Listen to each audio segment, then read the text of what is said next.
सर्वांचं स्वागत। एक मोठी फसवणूक समोर आली आहे आणि तीही डिजिटल अटकेच्या भीतीची। चला जाणून घेऊया थरारक प्रकाराची कहाणी।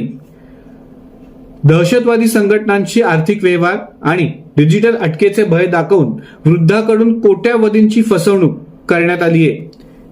ठाण्यातील नोपाडा परिसरात एक धक्कादायक बाब उघडकीस आली आहे। बँक खात्यातून दहशतवादी संघटनांशी व्यवहार झाले आहे अशी खोटी माहिती देऊन डिजिटल अटकची भीती दाखवत एका 64 वर्षीय वृद्धाकडून 1,25,00,000 रुपयांची रक्कम ऑनलाईन पद्धतीद्वारे उकळण्यात आली आहे। या प्रकरणी आता नोपाडा पोलीस स्टेशनमध्ये गुन्हा दाखल करण्यात आला आहे।